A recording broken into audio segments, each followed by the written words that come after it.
नाजरीन आदाब, मैं डॉक्टर नसीम बज़्म उर्दू की इस महफिल में दूरदर्शन की जानिब से आप सबका बसमे में क़ल्ब इस्तक़बाल करती हूँ। आज की महफिल में हम शायरी कल और आज इस मौजू पर बात करेंगे। इसके लिए हमने मदऊ किया है शफीक आबिदी साहब को। आपकी शख्सियत किसी तारुफ की मोहताज नहीं, ये हम सब के लिए बास इफ्तिखार और खुशकिस्मती कहें कि आप बैनुल अक़वामी सतह पर मशहूर हैं। यानी एक ऐसा लबो लहजा रखने वाला शायर जिसकी मोहब्बत की खुशबू तमाम दुनिया में बिखरी हुई है, और ये हम सब के लिए बास इफ्तिखार वाली बात है। आप ग़ालिबन दूरदर्शन से 35 साल तजुर्बा रखते हैं, यानी वाबस्तगी रखते हैं। साथ ही मुख्तलिफ क्या कहें अनगिनत मुशायरों की निज़ामत आपने की है, और आपकी शायरी कौमी यकजहती, मोहब्बत, सियासी, समाजी हर मौजू को अपने अंदर समेटे हुए है। ऐसे मुनफरिद लबो लहजे रखने वाले शायर आज हमारे दरमियान मौजूद हैं। आज हम इस मौजू पर जब गुफ्तगू करेंगे तो हम ये जानने की कोशिश करेंगे कि आपकी शायरी से वाबस्तगी कब से और क्यों कर रही। जो तजुर्बा बैनुल अक़वामी सतह पर या कौमी सतह पर आपका रहा मुशायरों को लेकर, या बतौर शायर आपने जो महसूस किया, उन तमाम पहलुओं पर आज हम रोशनी डालेंगे। उसके लिए शफीक आबिदी साहब को मैं दूरदर्शन की जानिब से इस महफिल में खुशामदीद कहती हूँ। बहुत बहुत शुक्रिया। ग़ालिबन आप बतौर शायर तमाम दुनिया में एक मखसूस लबो लहजे के लिए जाने जाते हैं। शायरी से दिलचस्पी की वजह क्या रही सर? पहली फुर्सत में मैं दूरदर्शन चंदना के नाजरीन की खिदमत में आदाब पेश करूंगा जी।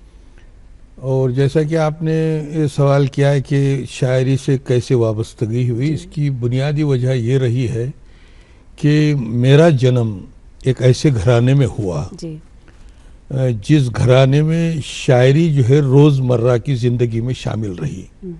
उसकी बुनियादी वजह यह है कि जिस माहौल में मेरा जन्म हुआ है वहाँ पर जैसे ही मुहर्रम का चाँद दिखाई देता है जी। जैसे मजहबी रसूमात का आगाज़ होता है, तो हमारे यहाँ जो है नोहा, सलाम, मरसिया, मनक़बत, और फिर जैसे ही रबीउल अव्वल नज़र आया तो फिर हम लोग जो है नात से जुड़ जाते हैं, नात खानी होती है, सलाम खानी होती है। तो ये मैं जहाँ तक मेरा ख्याल ये है कि शायरी मुझे खून में मिली है और माहौल ने भी अता किया है जी। और जैसे ही मुझे शऊर आया, जैसे मुझे अक्ल जो है बुलूगियत तक पहुंची समझिए, तो उस वक्त जो है मुझे एहसास हुआ कि शायरी एक मौसर ज़रिया है इजहार ख्याल का, अपने तजुर्बात, अपने एहसासात को दुनिया तक पहुंचाने के लिए इससे बेहतर कोई ज़रिया नहीं। तो ये सोचकर मैं मेरे जो है इस तरफ मेरा रुझान बढ़ा और मैं शायरी की तरफ माइल हो गया। आपके ख़ानदान में कोई शायर? मेरी वालदा अपने अहद की एक बेहतरीन शायरा रही जी। हाँ, मेरी वालदा जो है रसाई अदब में अपना एक मकाम रखती थी। उन्होंने कई मरासी कहें और कई सलाम, नोहे, मनक़बतें, नातें कहीं, और उनका एक पूरा मजमूआ कलाम अभी तैयार है, इंशाअल्लाह बहुत जल्द मंज़र-ए-आम पर आएगा। हालांकि 97 ईयर्स यानी 97 साल की उम्र तक वो रही। अभी हालिया दिनों में उनका इंतकाल हुआ 2-3 महीने पहले। तो वो जो है वो हर वक्त शायरी की तरफ मुझे माइल करती रही बचपन से लेकर। और दूसरी वजह ये भी हुई कि मेरे एक दादा, चचेरे दादा अब्बास हुसैन अब्बास तखल्लुस फरमाते थे और मेरी वालदा गौहर तखल्लुस फरमाती थी। तो वो भी अपने अहद के जो है अच्छे शायरों में से रहे जो रसाई अदब में अपना एक मुकाम रखते थे।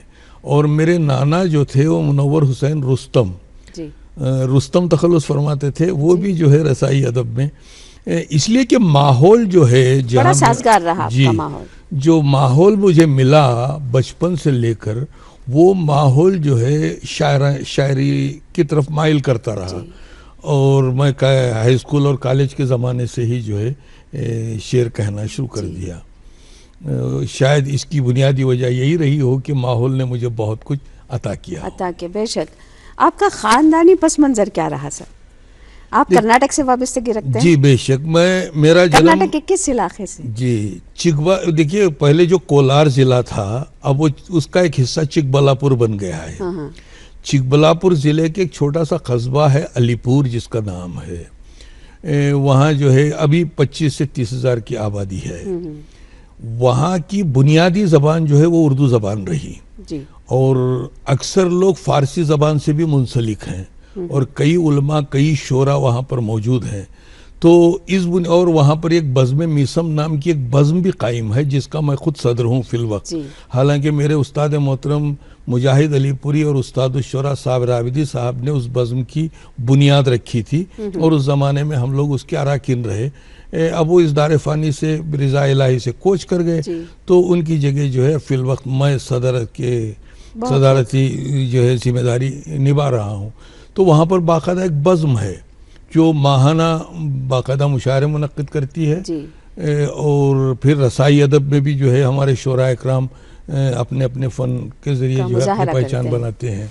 तो मुझे पूरे माहौल में रहा और सबसे बड़ी खुशकिस्मती ये है कि मेरे दादा मरहूम जो मीर मूसा रज़ा नाम था वो अपने अहद के शेखदार रहे, यानी ब्रिटिश के दौर में वो शेखदार रहे। आज़ादी के बाद यानी हिंदुस्तान के आज़ाद हो जाने के बाद वो जो है रेवेन्यू इंस्पेक्टर के तौर पर जो अपने खिदमत अंजाम देते रहे। उन्हें किताबें पढ़ने का जो है बहुत शौक़ रहा और दास्ताने अलिफ लैला से लेकर जो है ऐसी ऐसी किताबें जो है उनके पास थी जिन्हें मैं चुरा चुरा के पढ़ा करता था और वो नावल भी पढ़ते थे। इब्न सफ़ी की नावल पढ़ना मैंने वहीं से सीखा। यानी उन्हें पढ़ने का इतना शौक़ था कि देखिए मैं यहाँ पर ये भी बात अर्ज़ करता चलूँ कि जब तक किसी भी शायर को या कलमकार को या फ़नकार को मुशाहिदा तजुर्बा और मुताला नहीं है तो वो कामयाबी की तरफ गामज़न हो नहीं सकता। जब तक तजुर्बा भी हो, मुशाहिदा भी हो और साथ में मुताले का शौक़ भी हो, जब तक किताबों से दोस्ती कोई नहीं करेगा तो उसे कामयाबी मिल नहीं पाएगी। ये मेरा पस मंज़र रहा है। सही बात कही। एक तो शायराना और अदबी माहौल दोनों माहौल आपके साथ कर रहे हैं, इसलिए मैं समझती हूँ कि आज बैनुल अक़वामी सतह पर आपका डंका बज रहा है। नहीं और देखिए और ये बात भी जैसे आपने कहा कि मेहनत, दिलचस्पी, लगन, ये तो हम बदरजे उत्तम आप में मौजूद है, इससे इनकार नहीं है। अदीब व शायर होना आपके लिए क्या सुदमंद रहा, अदीब या शायर?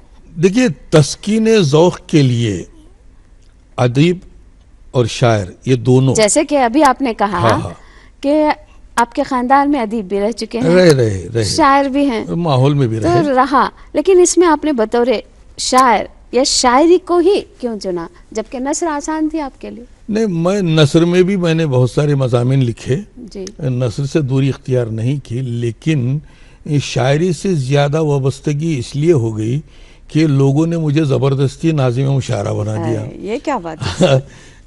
असल में मुझे शौक़ नहीं था नाज़िम बनने का, मुझे निज़ामत का शौक़ आप जैसी निज़ामत तो कोई कर ही नहीं सकता। नहीं वो खैर वो लोगों का ख्याल है, देखने वालों की मोहब्बतें हैं, वरना मैं अपने आप में कभी भी जो है एक बहुत बड़ा कामयाब नाज़िम नहीं सोचा, इसलिए कि निज़ामत का मुझे शौक़ नहीं था, लोगों ने मुझे निज़ामत की तरफ माइल किया। मुझे याद है वो दिन जब मैं श्री स्वामी सेवानंदा सेवाश्रम हाई स्कूल में मैं ज़ेर तालीम था, SLC का ज़माना था, यानी 10th स्टैंडर्ड पढ़ रहा था, और ताजुब करेंगे कि श्री स्वामी सेवानंदा सेवाश्रम हाई स्कूल जो टोंडे भावी गोरीबिदनूर ताल्लुक में मौजूद है, वहाँ शोबे उर्दू था जिस ज़माने में हम लोग तालीम हासिल कर रहे थे 72 to 76।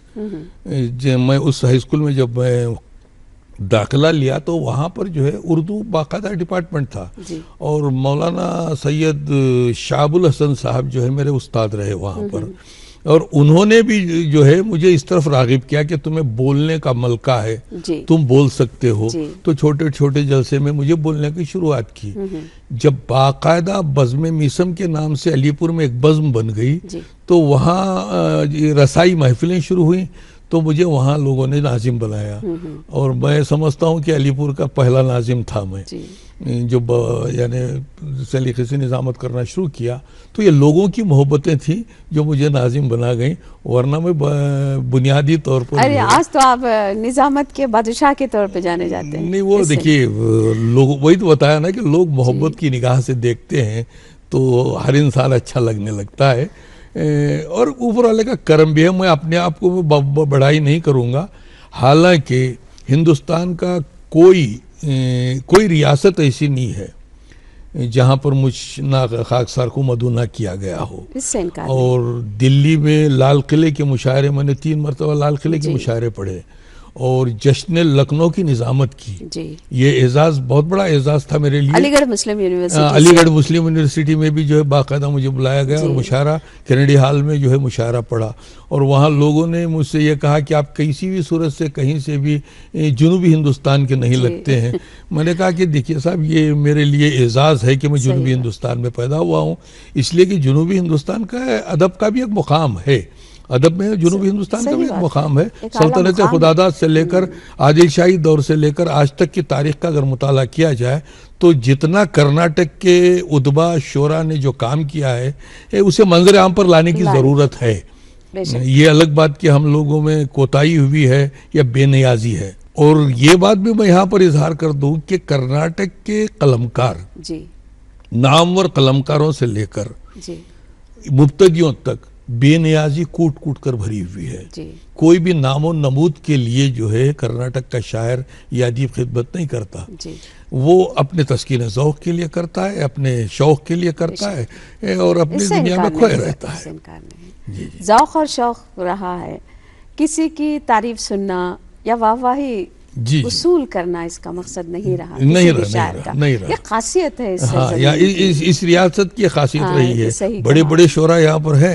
मैं नाम गिनवाना शुरू कर दूं तो कई सैकड़ों नाम गिनवाए जा सकते हैं, लेकिन किसी ने भी जो है अपनी बेनियाजी का दामन नहीं छोड़ा और वो सिर्फ अपने तस्कीन ज़ौक़ के लिए, शौक़ के लिए शायरी करते रहे। अरे इसकी बेहतरीन मिसाल आप ही हैं। जब हम दूसरी रियासतों में जाते हैं, कहते हैं किस इलाके से वाबस्तगी रखते हैं, कर्नाटक का जब भी नाम लेते हैं तो लोग आपका नाम लेते हैं। नहीं, वो तो खैर वो देखिए वो ऊपर वाले की अता है और उसके साथ साथ जो है मेरी तामीर में कर्नाटक के बिलखुसूस बेंगलुरु के शोरा और उदबा का बहुत बड़ा रोल रहा है। मैं मोतरफ हूँ इसलिए कि मैं जिस ज़माने में बेंगलुरु आया उस ज़माने में यहाँ ना नाजिमों की कमी थी ना शोरा की कमी थी, लेकिन लोगों ने मोहब्बतों से नवाजा और मुझ में कौन सा ऐसा मलका देखा मुझे नहीं मालूम। मैं आज भी अपने आप को कुछ नहीं समझता, लेकिन लोगों ने मेरी तामीर में एक अहम रोल अदा किया। और रोज़नामा पासबान से जब मैं वाबस्ता हुआ तो वहाँ मैं रोज़ाना 4 मिसरे लिखता था। फ्रंट पेज पे शाया होते थे मौजे फ़िक्र के नाम से। फ्रंट पेज पे यानी सुर्खी, जो अहम सुर्खी आती थी उस सुर्खी के ही मुनासिबत से 4 मिसरे मैं रोज़ कहता था और वो एक सिलसिला जारी रहा। कम से कम 3000 क़तात मैंने उस ज़माने में कहे और वो जो है रोज़ाना फ्रंट पेज पे छपा करते थे। सर, बतौर नाजिम आप आज जाने और पहचाने जाते हैं, आपकी जैसी निज़ामत कोई कर ही नहीं सकता। तो ये जो निज़ामत करने का अभी आपने कहा कि शौक़ और ज़ौक़ के चलते हम करते हैं, क्या कोई मखसूस फ़न है जिसको आज का शायर सीख कर वो भी बेहतरीन निज़ामत करे? देखिए, निज़ामत के ताल्लुक़ से जहाँ तक मेरा तजुर्बा है वो ये कि एक तो ज़बान पर उबूर हो, ज़बान पर मुकम्मल उबूर हो, तलफ़्फ़ुज़ का हर तरीक़े से ख्याल रखे, इसलिए कि बोलने वाली एक ज़बान होती है और सुनने वाले 1000 कान होते हैं और उन 1000 कानों तक तुम्हारी जब आवाज़ पहुंच रही है तो उसमें नक़्दो नज़र रखने वाले भी कान होंगे और नक़ाद भी होंगे, बाकायदा नक़्दो नज़र रखने वाले कान भी होंगे। आज तो नक़ाद ज़्यादा होते हैं और नुक्ताचीन भी होते हैं। देखिए, नुक्ताचीनी अलग चीज़ है। तनक़ीद, अगर तामीरी तनक़ीद है तो बहुत खुशी की बात है। कुछ लोग इलाक़ाई सतह पर भी तनक़ीद करते हैं, मैं इसका भी मुझे एहसास हुआ है। लेकिन नाजिम बनने के लिए सबसे पहली शर्त ज़बान पर उबूर हो, हत्तल मक़दूर, और उसके साथ अल्लाह ताला की अता करदा आवाज़ हो, क्योंकि आवाज़ कोई इंसान अपने आप में पैदा नहीं कर सकता। ज़बान सीख सकता है, बोलने का लहजा सीख सकता है और उस्लूब सीख सकता है, लेकिन आवाज़ जो है सिर्फ ऊपर वाला ही अता करता है। जिसे उसने अता कर दी वो उसने जो है मिल गई, बस वो ऊपर वाले की अता है। तो ये ख्याल ये रहे कि ज़बान पर उबूर हो और तलफ़्फ़ुज़ का ख्याल रखा जाए और ज़बान में रवानी पैदा करे। रवानी जब तक तसलसल। नहीं आएगी, जैसे अब मैं जैसे बोलना है वो रवानी के साथ नहीं बोलूँगा, और रवानी में मानवियत भी होनी चाहिए। और दूसरी बात, बॉडी लैंग्वेज और फेस लैंग्वेज, ये बॉडी लैंग्वेज और फेस लैंग्वेज बहुत मायने रखते हैं, इसलिए कि देखने वाला सिर्फ सुन नहीं रहा है, आपको देख भी रहा है। सही कहा। तो तलवार यूं चलती है, चाकू यूं चलाया जाता है, बेशक। तो इसमें फर्क आना चाहिए, खंजर में तलवार में फर्क आना चाहिए। जहां पर शेर पे पेश कर रहे हैं आप, अगर तलवार का इस्तेमाल है तो तलवार चलाई गई। हाल ही में वो जो मुशायरा हुआ बेंगलुरु में, जिसमें आपने वो सांप वाली शायरी पढ़ी थी, क्या कहने आपके चेहरे पर, तो वो सारी कैफियत, रोंगटे खड़े कर देने वाली कैफियत ज़ाहिर होती है जब आपकी ज़बान से लफ्ज़ सांप निकलता है। जी नहीं, उसकी देखिए वजह क्या है कि जिस चीज का आप जिक्र कर रहे हैं, मसलन जालिम, जी, जालिम का जिक्र कर रहे हैं तो जालिम कहिए ना, मजलूम का जिक्र कर रहे हैं तो मजलूम कहिए। सही, ये बात आनी चाहिए। तो मजलूम में मजलूमियत होनी चाहिए, और जब जालिम का जिक्र कर रहे हैं तो जालिम का जिक्र होना, जब सांप का जिक्र कर रहे हैं तो बाकायदा सांप का अंदाज हो कि भाई डसने वाली चीज है, जहरीली चीज है, वो किसी को डस ले तो उसकी जान भी जा सकती है।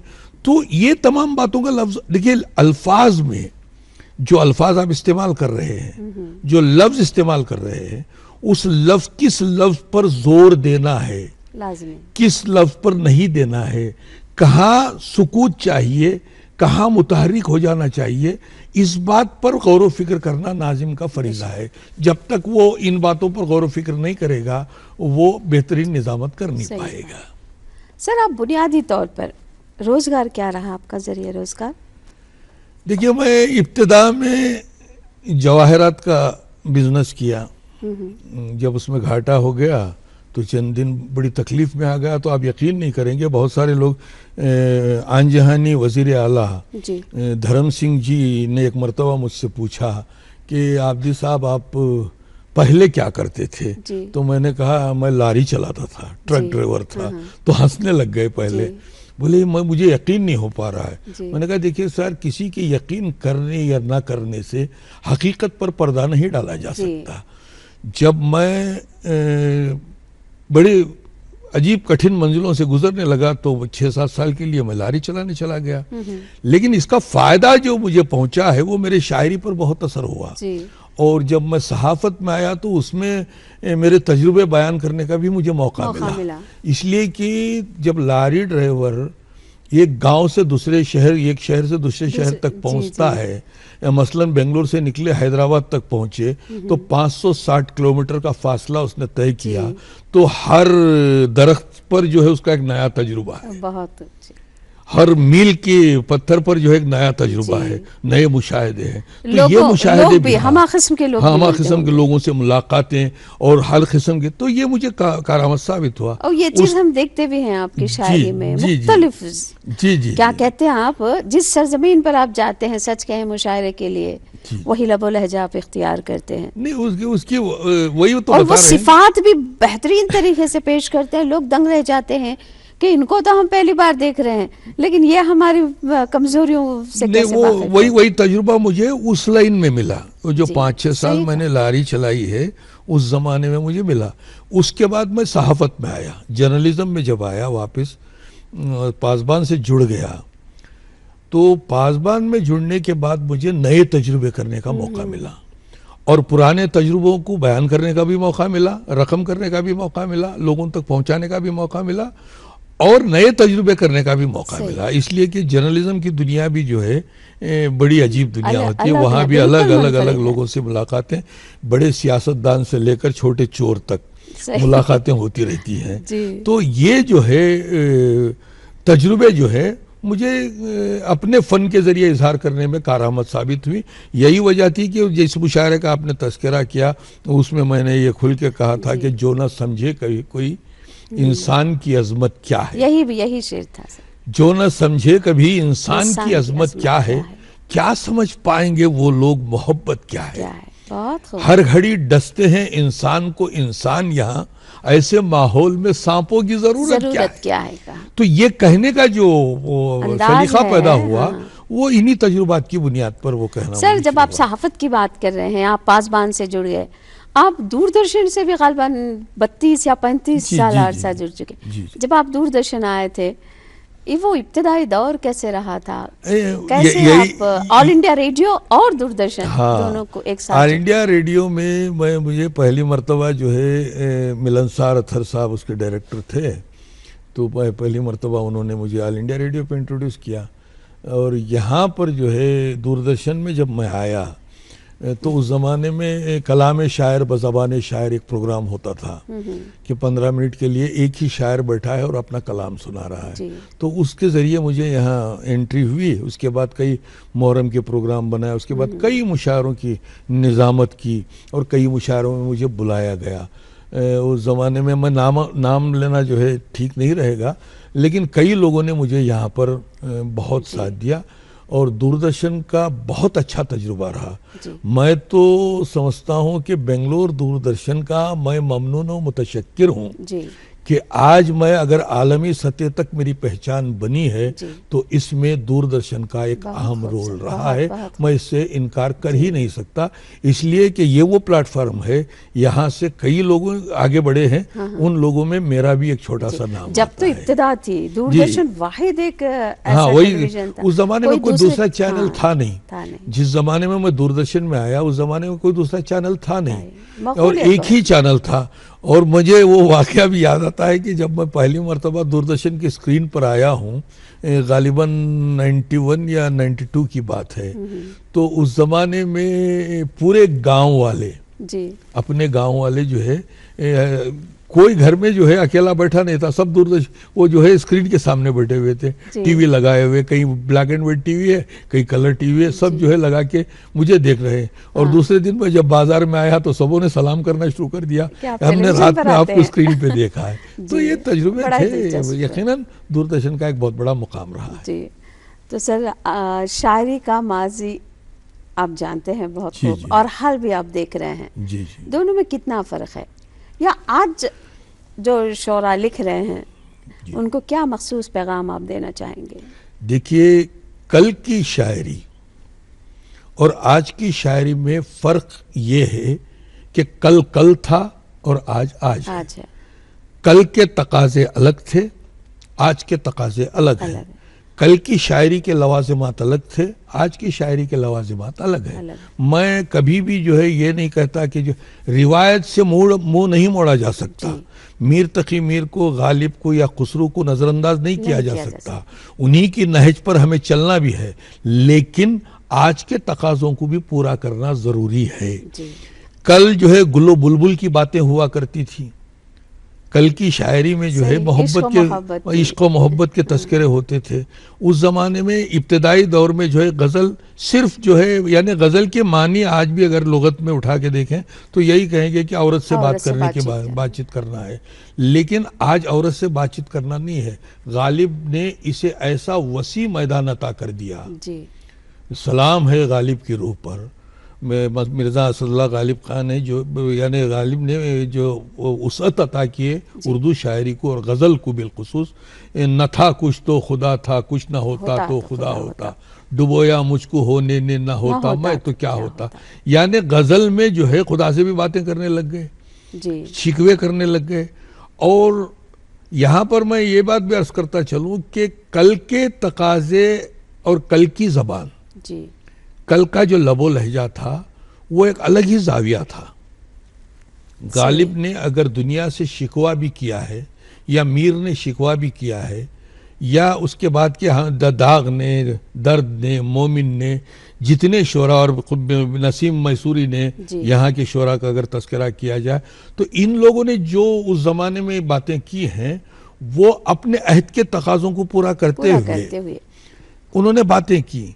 लेकिन गालिब ने जो उसत अता की उसके बाद में जो ये फैलाव आया गज़ल में, गज़ल आज वो गज़ल नहीं रही, बदल गया है उसका नक्शा।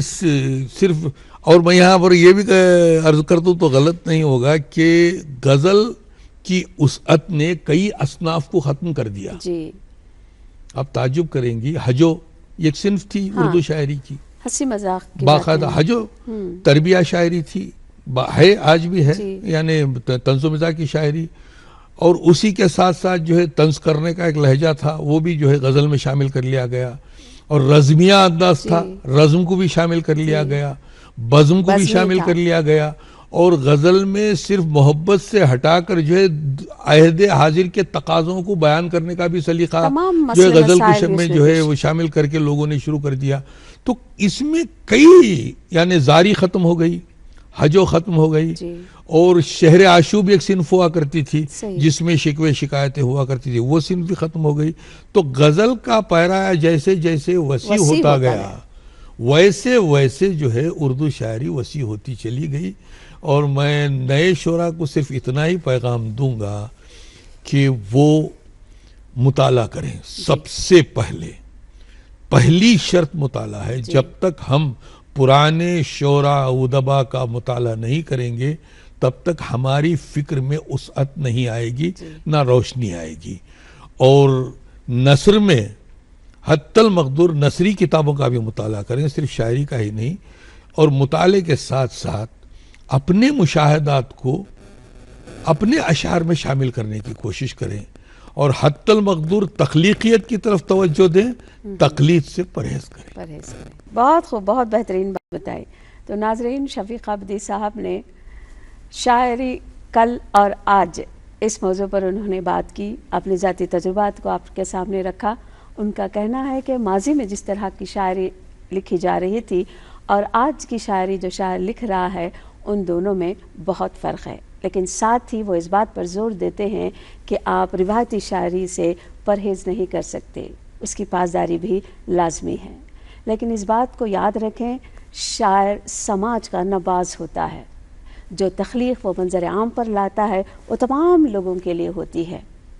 तो ज़ाहिर है आज के नए लिखने वालों के लिए बेहतरीन पैगाम शफ़ीक़ आबिदी साहब ने दिया है कि मुतालिया कसरत से करना चाहिए और साथ ही अपने जज्बात और एहसासात को बेहतरीन तरीके से और खुश असलूबी के साथ पेश करने का हुनर अगर आप में आ गया तो आज आप सबसे बेहतरीन शोरा में आपका शुमार हो सकता है। तो जनाब, इस महफिल में तशरीफ़ लाने के लिए मैं दूरदर्शन की जानिब से बहुत शुक्रिया अदा करती हूँ। दूरदर्शन के अमले का और तमाम लोगों का मैं शुक्रगुजार। शुक्रिया।